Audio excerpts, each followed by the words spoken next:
Eee, Rekam? Sudah Bisa Pak, ya? terima kasih Pak. Oke, baik. Oke, selamat pagi semuanya. Assalamualaikum warahmatullahi wabarakatuh.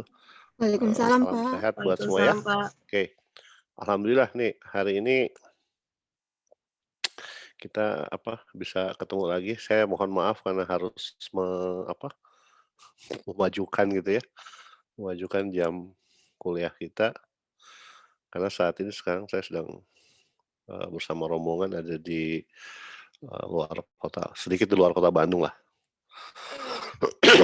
Jadi kita sedang melakukan kuliah lapangan gitu ya. Mudah-mudahan nanti pada waktunya 2 tahun yang akan datang kita juga bisa melakukan kuliah lapangan ya. Bukan 2 tahun lah, setahun lagi ya. Ya karena 2020 kan ya? Iya Pak. Ya oke berarti 2 tahun, 2 tahun lagi lah kita kuliah lapangan lagi ya, mudah-mudahan bisa. Saya nggak tahu nanti mendingan alat-alat dibawa ke Ambon atau mahasiswa dibawa ke Bandung kira-kira? Mahasiswa ke Bandung aja ya? Iya Pak. Ya Iya sip, Pak. nanti kita usulkan lah. Ya, kita usulkan di mahasiswanya ke Bandung lah gitu, supaya bisa tahu.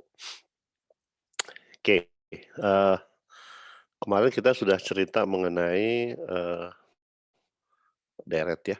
Ada kemarin hal yang lupa saya sampaikan, terakhir kita ketemu kan kita ngomong dengan asik mengenai bagaimana kita membuat supaya data itu berbicara pada kita kan ya, dengan menampilkan apa yang dibawa, apa yang disampaikan oleh data. Walaupun mungkin secara kasat mata data itu tidak cerita banyak, tapi sebetulnya dalam data itu ada informasi begitu ya. Nah, tugas kita untuk merekap informasi.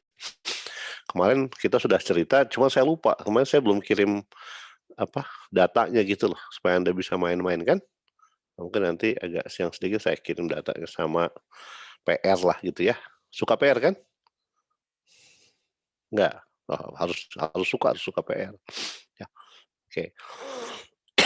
Nah, hari ini kita akan beralih ke berbicara sesuatu yang lain, kita akan cerita mengenai sesuatu hal yang tidak kalah menarik, yaitu apa yang kita sebut sebagai bilangan kompleks ya, oke.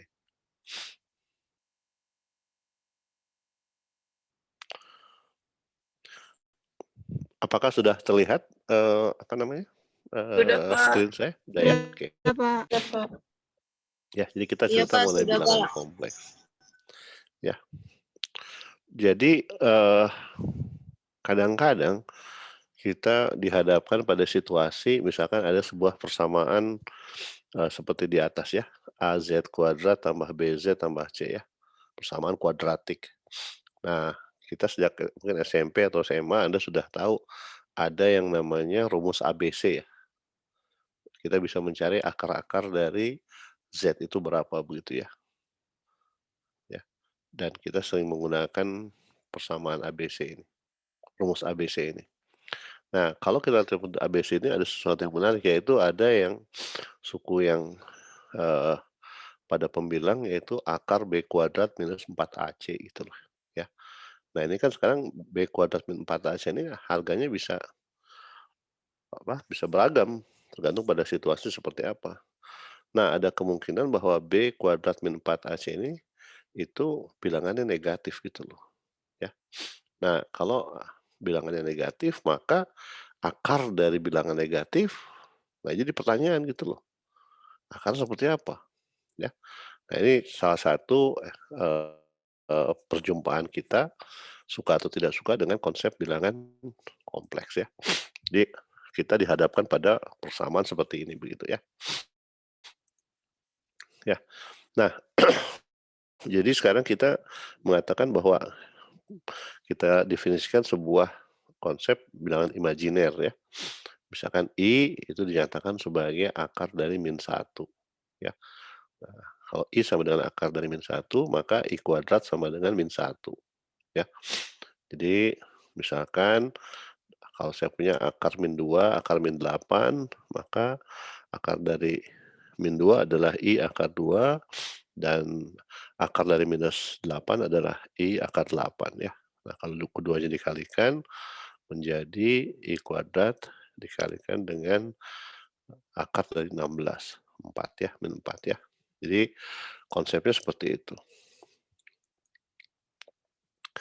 Nah, kalau misalkan sekarang saya punya persamaan kuadratik Z kuadrat min 2Z tambah 2 sama dengan 0, maka kalau kita pakai dengan rumus ABC, nanti kita temukan bahwa akar-akarnya Z itu adalah yang pertama 1 ditambah I dan yang kedua adalah 1 dikurang I itu loh, ya, akar-akarnya.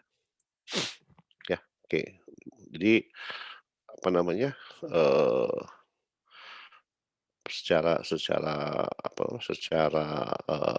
sejarah itu dulu konsep bilangan kompleksnya agak agak susah dibayangkan dengan, nalar biasa begitu ya, kok ada akar dari negatif ya.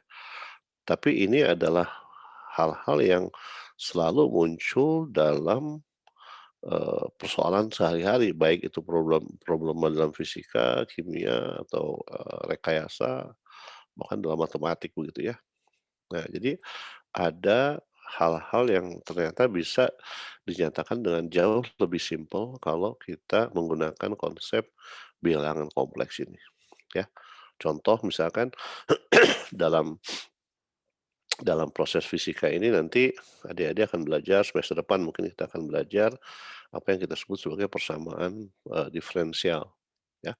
Persamaan diferensial. Nah, persamaan diferensial ini itu apa namanya, mengatur banyak sekali masalah-masalah fisis. Masalah-masalah fisis itu pada dasarnya dapat dinyatakan dengan persamaan diferensial. Nah, cuman sekarang kalau kita lihat persamaan diferensial itu solusinya ternyata banyak solusi yang mengharuskan solusinya dalam bentuk bilangan imajiner gitu ya. Oke.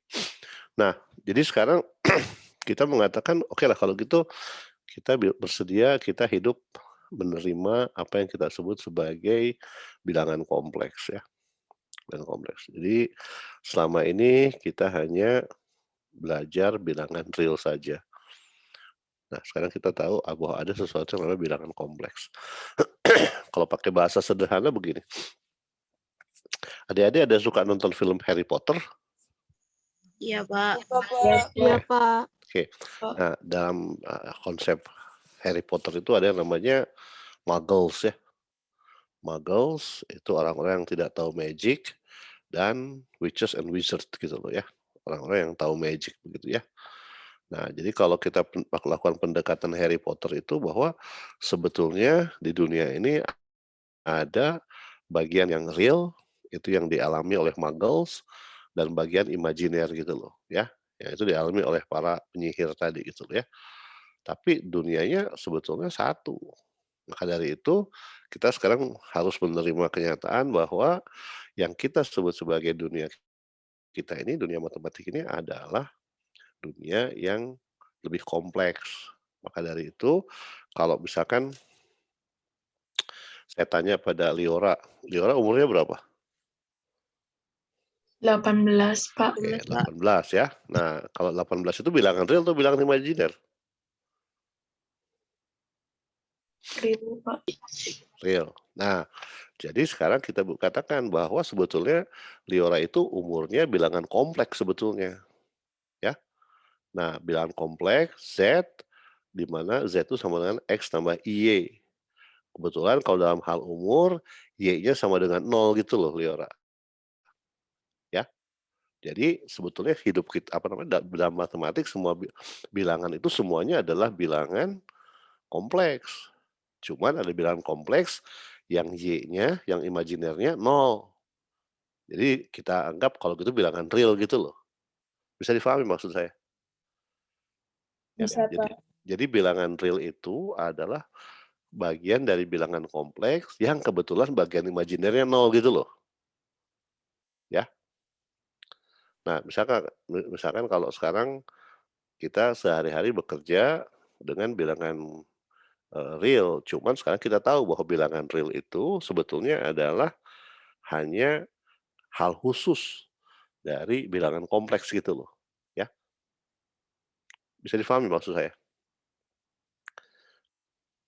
Jadi, semua bilangan itu pada dasarnya adalah bilangan kompleks, ya. Cuman ada yang kebetulan bagian imajinernya 0, Y-nya 0, sehingga hanya jadi X saja gitu loh, ya. Oke, jadi itu cara pandang kita. Nah, kalau sekarang saya punya bilangan real, maka bilangan real itu bisa dinyatakan sebagai sebuah sumbu. Misalkan kalau bilangan real, misalkan sekarang tadi Leora kan umurnya 18 Leora ya? Betul ya? Iya, Kalau Pak. kalau sumbu usia itu dibuat sebagai garis, sebagai sumbu, horizontal, tahun depan berapa Leora umurnya? 19, Pak. 19 kan? 19, 20 seterusnya kan? Itu akan mengikuti nah, jadi kalau kalau saya menyatakan bilangan real itu cukup dinyatakan dengan satu sumbu saja gitu loh, ya. Itu sumbu yang horizontal saja. Tapi kalau sekarang saya mengatakan, enggak, ini kita adalah bilangan kompleks gitu loh. Maka kita membuat sumbu yang kedua, sumbu yang vertikal itu yang sumbu bilangan Y-nya, ya.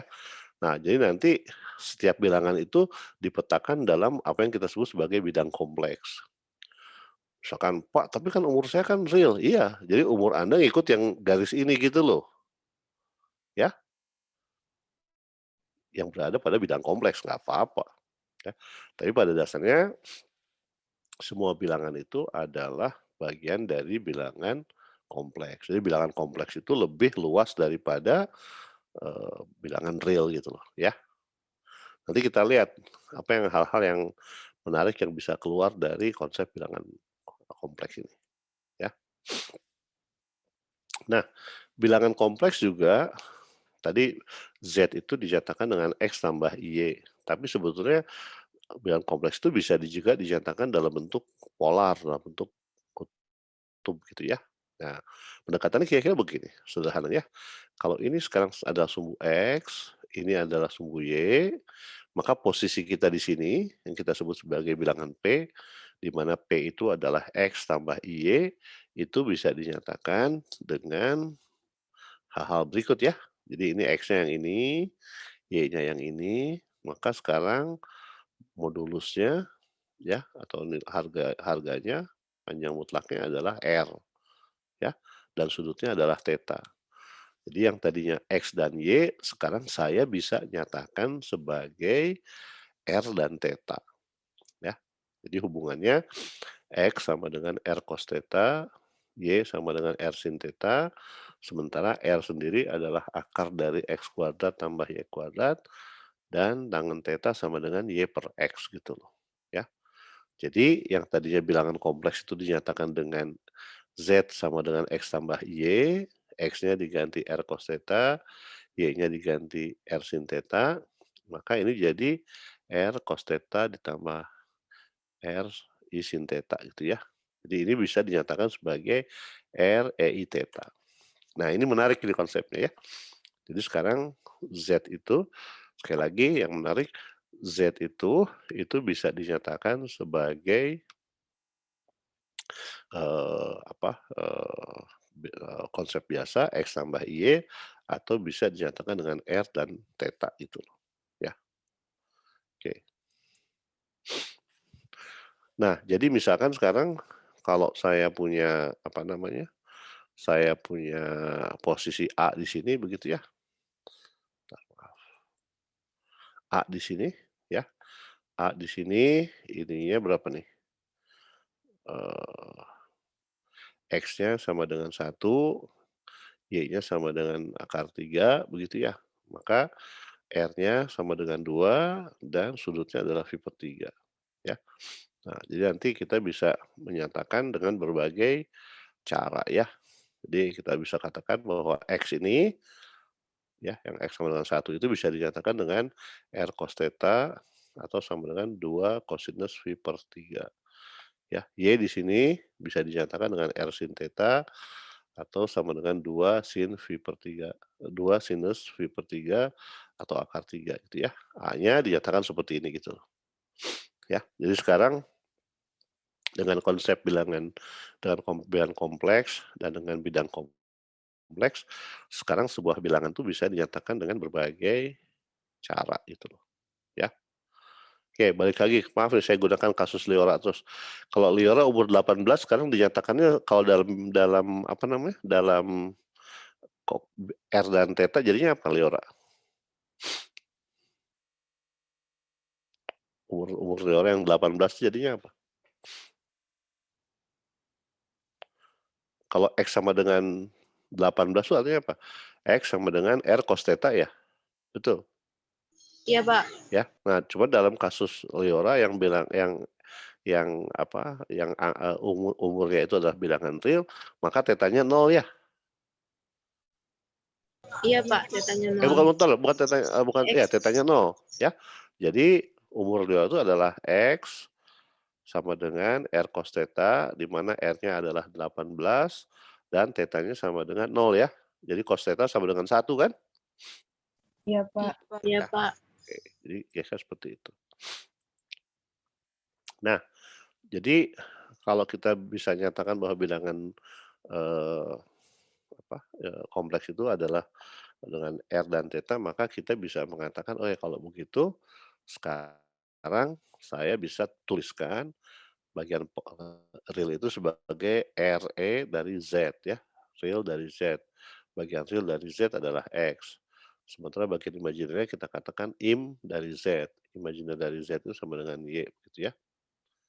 Jadi kita bisa katakan sekarang si R itu adalah apa yang disebut sebagai nilai mutlak dari Z. Nilai mutlak dari Z itu adalah R, sementara sudut dari Z adalah theta gitu loh. Ya. Jadi sekarang kalau kita pakai notasi begini, yang namanya X itu adalah bagian real dari Z, Y itu adalah bagian imajiner dari Z, yang namanya R itu adalah modulus dari Z, dan theta adalah sudut dari Z gitu loh. Ya. Oke. Nah, yang menarik begini. Sekarang katakanlah saya sekarang punya sebuah bilangan kompleks min 1 min I. Ya, min 1 ke sini kan ya, min 1 ini min I kan gitu ya. Nah, oke, nggak ada masalah. Min 1 min I ya. Nah, sudutnya berapa? Nah, sudutnya misalkan ini jadinya sudutnya adalah 5V/4 ya. Ini akar 2. Jadi kalau adik-adik tulis begini Z-nya apa? R-nya berapa adik-adik? Ini kan ditulisnya seperti ini ya. Z sama dengan min 1 min I. Kalau ditulis dalam bentuk R dan theta berapa? R-nya min 1, Pak. R-nya berapa? Kalau saya mau buat Z sama dengan min I dikurangi min 1 dikurangi I, kalau dibuat dengan R dan theta berapa jadi? R-nya berapa kalau lihat di sini?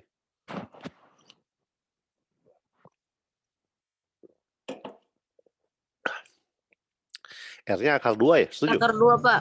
Ya. Jadi ditulisnya gimana? Z sama dengan min 1 dikurangi I sama dengan akar 2 I pangkat V 5V/4 gitu. Kan tadi kita mau buatnya begini ya. Kan tadi kita mau buatnya begini ya. Nah ini kan RE I theta kan ya. Jadi tadi untuk kasus Iya, Pak. kita R-nya akar 2, theta-nya berapa tadi? 5V/4 ya. 5V/4. Nah, 5V/4 ya. Jadi kayak begitu gitu. Ya. Nah, jadi seperti itu. Ini nanti dinyatakan sebagai akar 2 I 5V/4. Nah, kemudian dalam bilangan kompleks itu ada yang kita sebut sebagai konjugat. Konjugat itu adalah semacam kayak pencerminan dari bilangan kompleks, ya. Jadi misalkan kalau sekarang saya punya bilangan kompleks 2 tambah 3i, maka konjugatnya itu adalah 2 minus 3i gitu loh, ya. Jadi kayak bayangannya pada sumbu X gitu loh, ya. Jadi ini kayak kayak bayangannya 2 tambah 3i dan 2 minus 3i. Ini pasangan kompleks konjugat, ya. Jadi ini yang kita sebut sebagai kompleks konjugat. Nah, apa yang menarik dengan kompleks konjugat ini? Apa yang menarik dari konsep kompleks konjugat ini loh? Ya.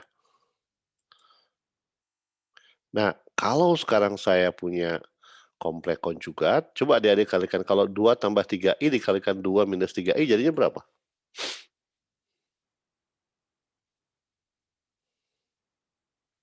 Coba dikalikan. 2 kali 2 berapa? 4, Pak. 4. Pak. Ya. 2 kali minus 3i? 6i, Pak. Minus 6i, minus Pak. 6i, Pak. 2 dikalikan dengan 3i?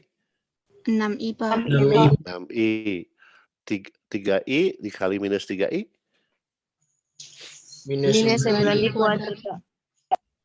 9i kuadrat itu sama dengan apa? Kan i kuadrat sama dengan min 1 ya? 9, Pak. 9, Ya, Pak. Pak. 9 ya. Jadi totalnya berapa kalau gitu? 2 kali 2, 4. Minus 6i. Tambah 6i. Tambah 9 ya? Minus 5, Pak. Minus 5, Pak. Nah, jadi yang menarik kalau sekarang sebuah bilangan kompleks dikalikan dengan konjugatnya, maka hasilnya bilangan real gitu loh. Ya. Jadi bagian imajiner akan saling menghilangkan gitu loh. Cool nggak kayak gitu? Ya. Lupa. Jadi Iya, kalau Pak. sekarang bilangan kompleks itu dikalikan dengan konjugatnya, maka hasilnya adalah bilangan real. Jadi bagian kompleksnya akan saling menghilangkan gitu loh ya. Itu yang kita sebut sebagai konjugatnya ya. Nah, sekarang kita mulai masuk dengan apa yang kita sebut sebagai aljabar dari bilangan kompleks ya. Yang pertama misalkan bagaimana kita menyederhanakan konsep atau bilangan x tambah y ya. Nah, tadi 1 tambah i boleh dikuadratkan kan? Boleh kan? Ya. Iya, Jadi Pak. kalau 1 tambah i 1 tambah i kuadrat sama dengan 1 tambah i, 1 tambah i ya. 1 kali 1, i kali 1, i kali 1 tambah i kuadrat gitu ya. Nah, ini bisa kita buat seperti ini ya. Sederhana sebetulnya. Ya. Nah, berikutnya. Sekarang kita diberikan 2 tambah i dibagi 3 minus i. Bisa nggak kita buat lebih sederhana itu loh, tulisannya ya. Jadi 2 tambah i dibagi 3 minus i. Bisa nggak disederhanakan? Nah, salah satu cara yang mudah adalah tadi, ini 3 minus i-nya ini, ya, saya cari kompleks konjugatnya kan? Ya, konjugat dari 3 minus i berapa? 3 plus i, Pak. 3 plus Nah, i. 3 plus i ya. Jadi yang ini dikalikan dengan 3 plus i, ini kalikan 3 plus i kan? Selesai kan? Iya, Pak. Nah, tapi tadi kalau 3 minus i dikalikan 3 tambah i, adik-adik tahu bahwa ini bakal jadi bilangan real ya? Iya, Pak. Iya, Pak. Ya. Nah, jadi diselesaikan sehingga nanti adik-adik tahu bahwa 2 tambah i dibagi 3 minus i ini sederhananya kayak begini gitu loh. Setengah tambah setengah i gitu loh. Ya. Itu cara untuk menyederhanakan. Ya. Nah, bisa juga disederhanakan tadi 1 tambah i kuadrat. Bisa nggak dinyatakan dengan lebih mudah? Oh bisa, ya. Nah caranya gimana? 1 tambah i itu kalau dalam r dan theta jadinya berapa sih? Dalam r dan theta jadinya berapa? Kalau adik-adik bayangkan 1 tambah i, ya. Berarti akarnya apa namanya? Panjangnya berapa? Atau modulusnya berapa? Akar 2. Akar 2 kan ya? Nah, Iya, Pak. jadi akar 2. Nah, sudut dari i tambah 1 tambah i itu berapa sudutnya?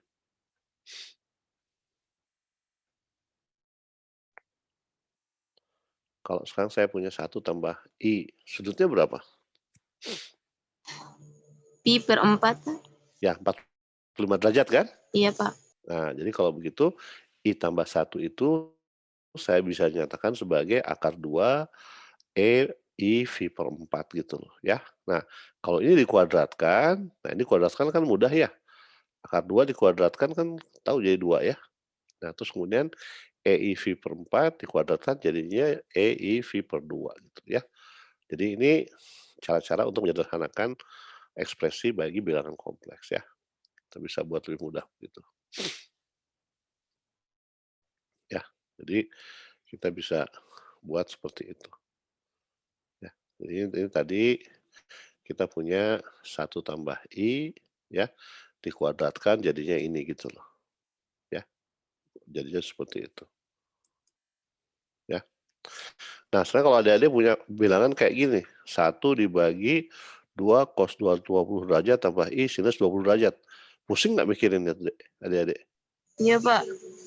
Pusing kan? Nah, tapi kita nggak usah pusing. Kalau yang di bawah ini, penyebutnya itu 2 cosinus 20 derajat tambah I sinus 20 derajat, kan sama dengan ini ya? Betul nggak? Iya. Ya. Nah, jadi ini Iya, 1 Pak. dibagi 2 I pangkat 20 derajat gitu loh ya. Nah, ini kan pangkat I 20 derajat kalau ke ataskan kan jadinya pangkat minus I 20 derajat kan ya? Kan kayak begini aja kan ya? Nah, jadi tinggal setengah, jadi setengah cosinus 20 derajat minus I sinus 20 derajat ya. Jadi sekali lagi, salah satu yang kita harapkan dari mata kuliah geomat ini adalah adik-adik tidak terintimidasi oleh ekspresi matematik gitu. Setuju nggak? Setuju, Pak. Ya, Iya, Pak. jadi jangan lihat itu kok kayak pusing gitu kan, enggak lah. Kita buat yang mudahnya aja. Ya. Nah, tadi ada yang kita sebut sebagai konjugat ini ya. Jadi kalau saya punya konjugat tadi kita bisa menyatakan yang lebih mudah.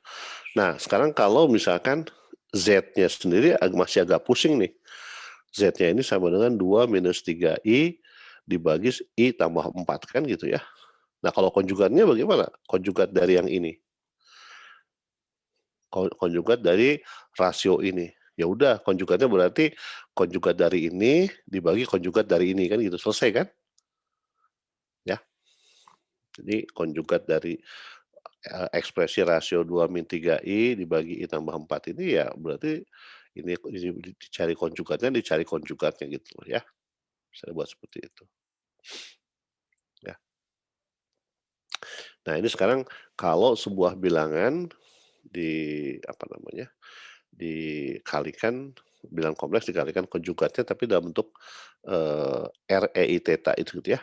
Jadi kalau Z sama dengan REI theta, maka konjugatnya adalah RE minus I theta gitu loh. Ya.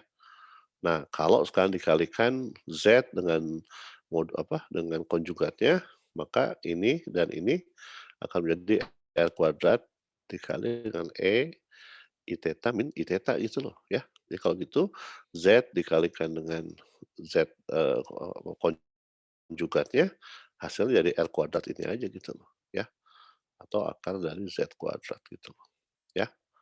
Oke.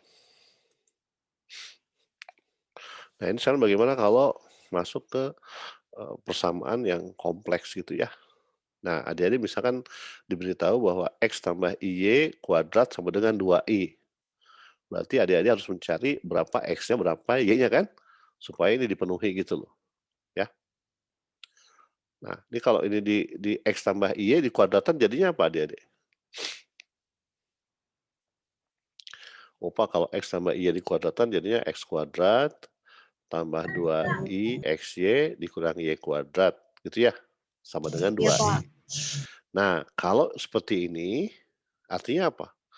Yang ada bilangan bagian imajinernya mana di sini? Di sini kan bagian imajinernya adalah ini ya.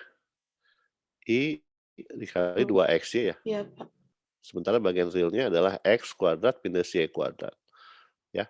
Nah, ini artinya kalau begitu X kuadrat minus Y kuadrat sama dengan 0 dan 2XY yang ini 2XY itu sama dengan 2 gitu loh. Ya. Nah, kalau ada ekspresi seperti ini, X kuadrat minus Y kuadrat sama dengan 0 dan 2XY sama dengan 2 artinya apa? Dari sini kan kita tahu bahwa X kuadrat minus Y kuadrat sama dengan 0 itu artinya X sama dengan Y ya, betul ya? Iya, Pak. Nah, terus kemudian kalau ini XY sama dengan 1 artinya apa? Ini kan 2 aja coret kan ya? XY sama dengan 1 artinya apa? XY sama dengan 1 dan X sama dengan Y gitu loh. Berarti kalau gitu ini artinya X sama dengan Y itu sama dengan plus minus 1 gitu loh ya. Oke. Nah berikutnya kalau sekarang saya punya ekspresi harga mutlak Z sama dengan 3, artinya apa? Harga mutlak Z sama dengan 3.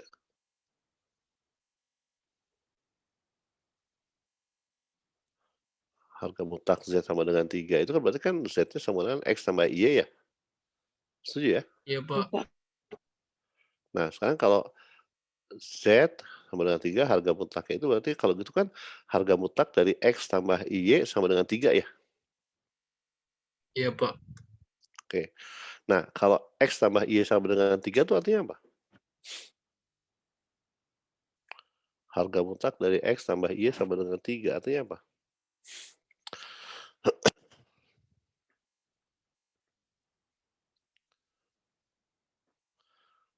Boleh nggak kita katakan bahwa X tambah Y sama dengan 3 itu artinya X kuadrat tambah Y kuadrat sama dengan 9? Betul? Iya, Pak. Nah sekarang kalau X kuadrat tambah Y kuadrat sama dengan 9 itu artinya apa? Itu cerita mengenai apa? X tambah Y dipangkat ke 2. Bukan, dari secara grafik X tambah Y sama dengan X kuadrat tambah Y kuadrat sama dengan 9 itu apa? Lingkaran, Pak. Menceritakan apa? Nah, lingkaran berpusat di 0,0. 0,0. Nah, jadi sekarang adik udah bisa melihat nggak mana yang lebih simpel untuk menyatakan persamaan jari-jari 3 pusatnya di 00. Apakah dengan X kuadrat tambah Y kuadrat sama dengan 9 atau harga mutlak Z sama dengan 3? Mana yang lebih simpel? X kuadrat tambah Y kuadrat. Yang lebih pendek ungkapannya yang mana? Mutlak Z sama dengan 3, Pak. Nah, gitu ya. Jadi sekarang saya punya alternatif nih. Kalau saya menceritakan mengenai sebuah grafik gitu loh. Ya. Saya bisa menyatakan X kuadrat tambah Y kuadrat sama dengan 9. Tapi saya juga bisa menyatakan harga mutlak Z sama dengan 3 gitu loh. Ya. Dua-duanya sama. Cuma sekarang pertanyaan kan tinggal mana yang lebih cool. Mana yang lebih cool?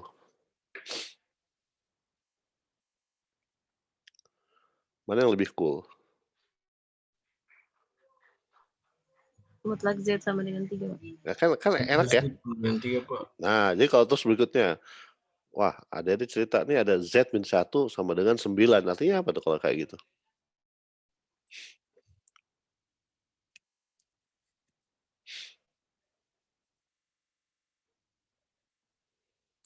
Ini nanti kalau ada terus jadinya X min Y kuadrat tambah Y kuadrat sama dengan 9. Artinya apa kalau kayak begini?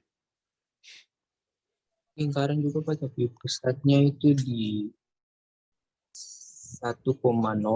Nah gitu kan, cool ya. Kemarin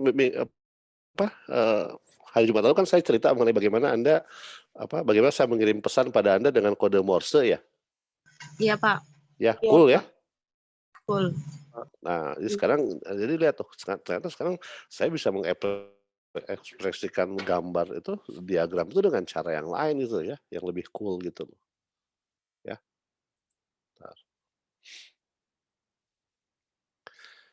Ya. Nah, sekarang kalau saya menceritakan sebuah garis lurus. Garis lurus Y sama dengan X, gitu ya. Saya bisa nyatakan Y sama dengan X, tapi saya juga bisa mengatakan Z sama dengan V/4 gitu loh. Boleh nggak saya nyatakan Z sama dengan V/4 sudutnya? Boleh kan? Sama juga kan ya? Jadi kita katakan bahwa sudut dari Z adalah V/4. Artinya apa? Artinya saya lagi ngomong mengenai eee, Y sama dengan X ini gitu ya. Ya. Nah sekarang kalau saya tulis yang berikutnya nih, real Z sama dengan X itu lebih besar daripada setengah. Itu saya lagi ngomong apa tuh?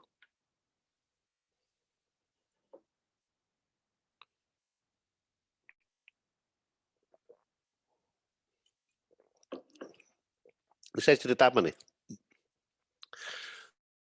Real Z sama dengan X lebih besar daripada setengah. Saya lagi ngomong apa tuh?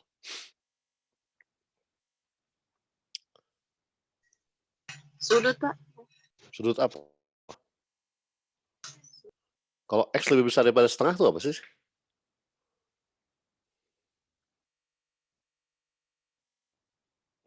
X lebih besar daripada setengah. Sudutnya sama dengan 0, Pak. Enggak, kalau X sama dengan setengah itu menceritakan apa tuh? Titik, Pak. Titik. Ya, positif itu apa? Nah, saya lagi cerita bagian-bagian di sebelah kanan dari X sama dengan setengah gitu loh. Ya? Setuju nggak adik-adik? Sudutnya Jadi kalau kita katakan bahwa real Z lebih besar daripada setengah itu artinya saya lagi ngomong mengenai sebuah kawasan di sebelah kanan dari X sama dengan setengah gitu loh. X sama dengan setengah itu kan batas ya, betul nggak? Iya, Pak. Daerah sebelah sananya gitu loh. Ya, oh ini tanah saya, sampai koordinat sekian kan, lewat bujur sekian itu tanah orang lain gitu loh. Jadi kalau kita katakan real Z lebih besar daripada setengah itu saya lagi ngomong sebuah kawasan gitu loh. Ya. Jadi yang ingin saya yang saya harapkan adik-adik bisa memahami sekarang itu bahwa ternyata saya bisa menjelaskan mengenai grafik itu dengan ekspresi-ekspresi yang sama sekali berbeda dengan yang kita bayangkan sebelumnya gitu loh adik-adik. Ya. Jadi misalkan 2 contoh di atas, saya bisa menyatakan sebuah lingkaran dengan menyatakannya dengan ungkapan kompleks yang sederhana gini gitu kan.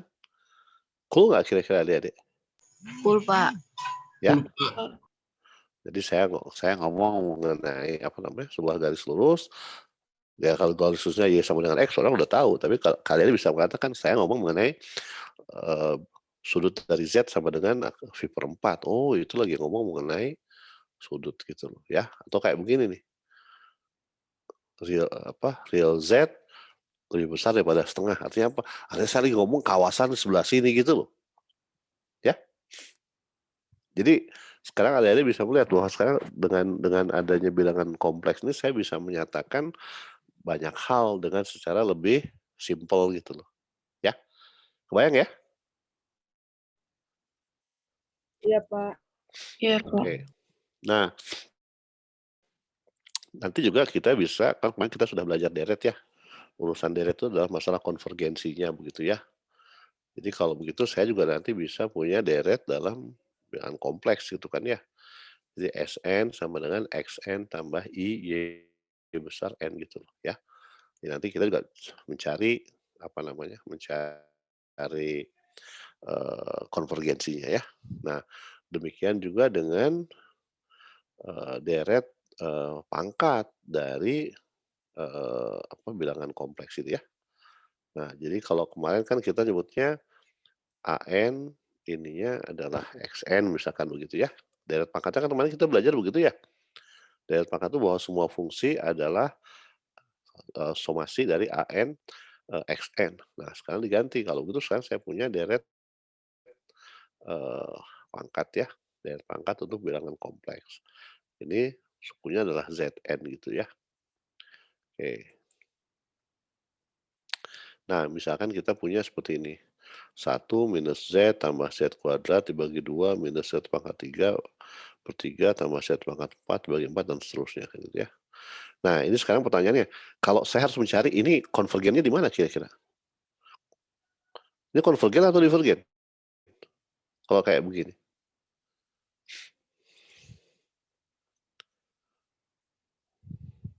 Coba, deret ini 1 minus Z tambah Z kuadrat dibagi 2 minus Z pangkat 3/3 tambah Z pangkat 4/4 dan seterusnya, ini konvergen apa enggak? Divergen, Pak.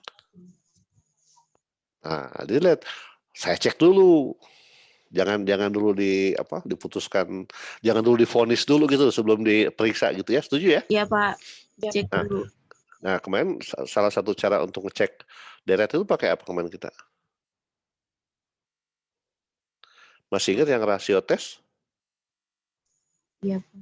Ya, rasio tes sudah diapain? Masih ingat kemarin? AN tambah 1 dibagi AN, harga mutlaknya gitu loh.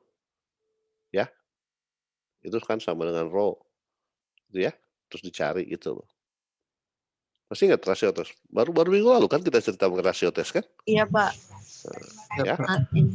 Jadi kalau adik-adik pakai rasio tes, ternyata ketahuan nih. Rho-nya sama dengan limit N mendekati tak hingga untuk deret ini adalah Z dikalikan N dibagi N tambah 1 ya. Untuk N mendekati tak hingga, maka ini cuma tinggal jadi Z aja gitu loh. Ya. Nah, syaratnya supaya dia konvergen adalah rho ini itu kan lebih kecil daripada 1 ya. Berarti kalau gitu kita katakan ini akar dari Z, harga mutlak dari Z itu lebih kecil daripada 1. Akar lebih kecil daripada akar absolut Z sama dengan lebih kecil daripada 1 itu artinya apa nih? Akar Z lebih kecil daripada 1, absolut Z lebih kecil daripada 1 itu apa? Artinya apa? Kalau absolut Z sama dengan 1 artinya apa? Lingkaran. Lingkaran kan ya, berpusat di 00 kan? 0,0, Pak. Nah, jadi kalau akar absolut Z lebih kecil daripada 1 itu kita cerita mulai daerah sedikit di dalam lingkaran dari ini gitu loh. Setuju ya? Iya, Pak. Iya, Pak. Oke. Jadi ada konvergensinya. Nah, kita nanti akan cerita mengenai apa yang kita sebut sebagai fungsi-fungsi dengan menggunakan konsep bilangan kompleks ya. Jadi secara umum fungsi-fungsi dari bilangan kompleks itu sama dengan fungsi-fungsi untuk bilangan real ya. Tapi nanti kita akan melakukannya secara berbeda ya. Oke, adik-adik, sampai sini ada pertanyaan?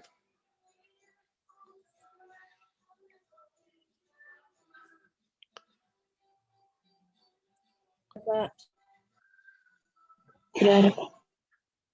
Oke ya. Kalau tidak ada kita akhiri dulu ya. Nanti kita ketemu lagi hari Jumat ya. Nah, karena kebetulan hari Jumat juga saya masih di lapangan, kita mulai lagi kuliahnya juga jam 7 waktu Indonesia Timur ya. Baik, Iya, Pak. Baik, Pak. Nggak apa-apa ya? Terima Iya, kasih, Pak. Oke. Sip ya. Baik, Saya akhiri ya. Terima kasih, Baik-baik semua Pak. ya. Iya, Pak. Yuk, mangga. Selamat Pak. pagi. Terima kasih, Pak. Mohon maaf, terima kasih, Pak. Terima kasih, Pak. Terima kasih, Pak. Pak.